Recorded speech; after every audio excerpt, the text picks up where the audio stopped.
गुरु महाराज के चरणों में मेरा कोटि कोटि सादर जय गुरुदेव। सभी सत्संगियों को मेरा प्यार भरा सादर जय गुरुदेव।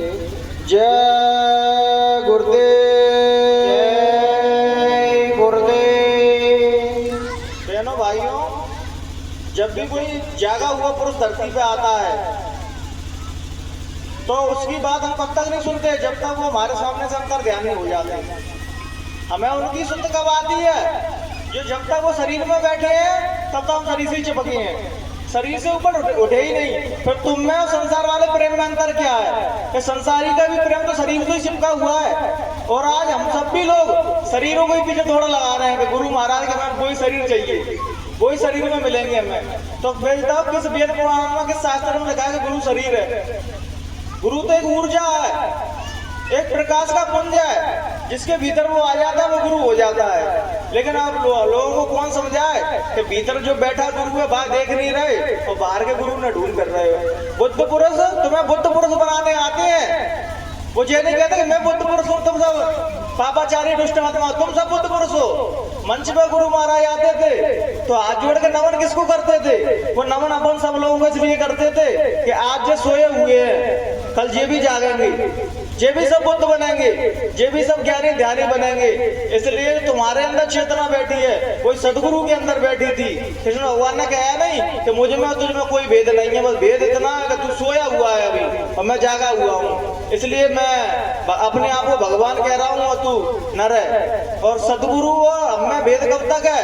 जब तक हम सोए हुए हैं वो जागे हुए हैं। तुम सो जग जाओगे फिर तुम में उनमें कोई भेद नहीं है।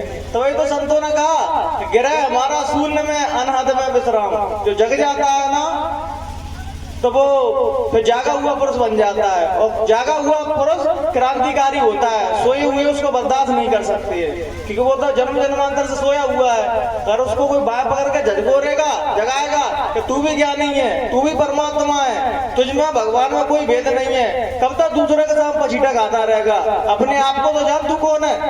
लेकिन आदमी इतना मूर्ख है कि आदमी बस ये सोचता है हम ज्ञानी नहीं बन जाए, हम बाबा नहीं बन जाए, हमें अपना बोध नहीं हो जाए, बस हम तो दूसरे के साथ पछीटा खाने में तैयार है। बस कोई गुरु महाराज की बता दे हम पछीटा खाएंगे, लेकिन कोई गुरु महाराज ये नहीं कहता है कि तुम भी ज्ञानी बन जाओ। अरे हम कब ज्ञानी बनाएंगे? हमें तो संसार में रस आ रहा है, हमें तो ये बता दो कि दूसरा कोई और मिल जाता दूसरे के साथ पछीटा खाएंगे। हमें अपना बोध ही नहीं है हम कौन है।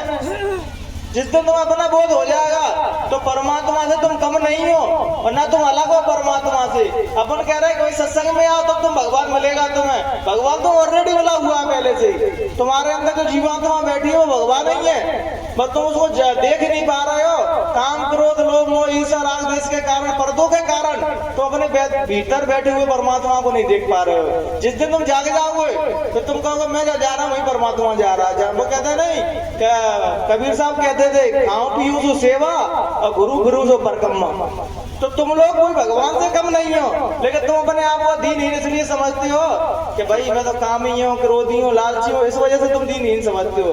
जब निर्दोष हो जाओगे सब चोला उतार दोगे तुम कह दोगे अरे फिर भगवान भी तो मैं ही हूँ। कहते नहीं कि एक फकीर था बहनों भाइयों, तो पूरे जीवन भर वो दरगाह में नमाज पढ़ने जाता था। तो लोग समझने लगे कि इतना ज्ञानी बन चुका है कि अब तो ये मृत्यु के बाद ही दरगाह आना छोड़ेगा। तो लोगों ने मान भी लिया था, वही उसका नियम इतना कट्टर था कि वो रिश्तेदारी में नहीं जाता था दरगाह के चक्कर में, कि दरगाह की नागाना हो जाए। तो जब उस मालिक की अनुभूति हुई, उस खुदा की अनुभूति हुई, तो उसने क्या किया दरगाह ही जाना छोड़ दिया। तो लोगों ने समझा कि अब तो ये नास्तिक हो गया। तो लोग समझ गए कि वो नहीं आया दरगाह में, तो उन्होंने कही अब तो शायद वो मर गया है, चलो उसके जनाजे में चले। तो देखा तो वो क्या कर रहे, पेड़ के नीचे बैठ के तानपुरा बजा रहे थे। तो सब लोग कह रहे कि भ्रष्ट होने के लिए तो बुढ़ापा ही मिला था, पूरे जीवन भर धर्म को साधे रहे और बुढ़ापे में भ्रष्ट हो गए तानपुरा बजा रहे हो।